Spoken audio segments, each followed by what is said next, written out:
ശബരിമല സ്വർണ്ണക്കൊള്ള കേസിൽ പ്രതികളായ നേതാക്കളെ തള്ളി സിപിഐഎം. കുറ്റപത്രം സമർപ്പിക്കുന്നതിന് പിന്നാലെ കടുത്ത നടപടിയെന്ന് സിപിഐഎം സംസ്ഥാന സെക്രട്ടറി അറിയിച്ചു. കേസിൽ എൻ വാസുവിന്റെയും പത്മകുമാറിന്റെയും ജാമ്യ ഹർജികളിൽ വാദം പൂർത്തിയായി. അതേസമയം രാഹുൽ മാങ്കൂട്ടത്തിൽ വിവാദത്തെ സ്വർണ്ണക്കൊള്ള വിഷയം ഉയർത്തി പ്രതിപക്ഷ നേതാവ് പ്രതിരോധിച്ചു. കോടതിയിൽ ഹാജരാക്കുന്നതിനിടെ എൻ വാസുവിനെ കൈവിലങ്ങണിയിച്ചതിൽ AR കമാൻഡന്റിനോട് ജില്ലാ പോലീസ് കമ്മീഷണർ റിപ്പോർട്ട് തേടി. സ്വർണ്ണക്കൊള്ളക്കേസിൽ CPIM ജില്ലാ കമ്മിറ്റി അംഗം പ്രതിയായതോടെ ഉടലെടുത്ത പ്രതിസന്ധി പരിഹരിക്കാനുള്ള തീവ്ര ശ്രമത്തിലാണ് CPIM. A. പത്മകുമാറിനെതിരായ നടപടി സംബന്ധിച്ച് ചർച്ച ചെയ്യാൻ പത്തനംതിട്ട ജില്ലാ കമ്മിറ്റി യോഗം ചേർന്നു.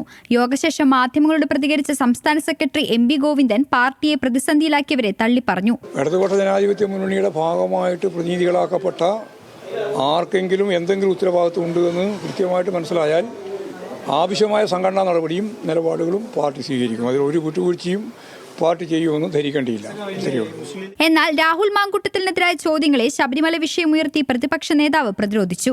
2 CPM നേതാക്കന്മാര് ശബരിമലയിലെ സ്വർണ്ണക്കള്ള നടത്തിയതിന് ജയിലിലാണ്. മോഷണ കേസിൽ പ്രതികളാണ് അറിയപ്പെടുന്ന 2 CPM നേതാക്കന്മാർ. വെറും മോഷണമല്ല, അയ്യപ്പൻ്റെ സ്വർണം അടിച്ചു മാറ്റിയ കേസിലെ പ്രതികളായിട്ട് ജയിലിലാണ്. അവർക്കെതിരെ ഒരു നടപടിയെടുത്തു. അതിൻ്റെ അർത്ഥം എന്താ? അവരെ സംരക്ഷിക്കാൻ എപ്പോഴും.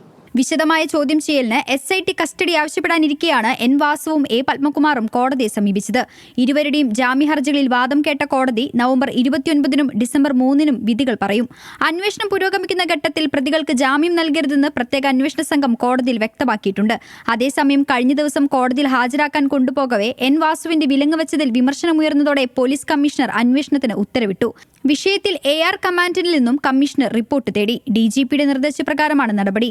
എന്നാൽ വാസുവിന്റെ ആവശ്യപ്രകാരമാണ് കൈവിലങ്ങ് വെച്ചതെന്നും പ്രതി ആരാണെന്ന് അറിയില്ലായിരുന്നുവെന്നും ബോധപൂർവമല്ലെന്നുമാണ് AR ക്യാമ്പിൽ ഉദ്യോഗസ്ഥരുടെ വിചിത്ര വിശദീകരണം. ക്യാമ്പിലെ ഒരു SIയും 4 ഉദ്യോഗസ്ഥർക്കുമായിരുന്നു വാസുവിനെ കോടതിയിലെത്തിക്കാനുള്ള ചുമതലയുണ്ടായിരുന്നത്. വിലങ്ങ് വെച്ചത് തെറ്റായ നടപടിയെന്നാണ് സ്പെഷ്യൽ ബ്രാഞ്ചിന്റെ റിപ്പോർട്ട്. അതേസമയം ശബരിമല സ്വർണ്ണക്കൊള്ളക്കേസിൽ മുൻ മന്ത്രി കടകംപള്ളി സുരേന്ദ്രൻ നൽകിയ മാനനഷ്ട കേസിൽ VD സതീശൻ ഇന്നും മറുപടി നൽകിയില്ല. തുടർച്ചയായി 2ാം തവണയാണ് സതീശൻ കോടതിയിൽ മൗനം പാലിക്കുന്നത്.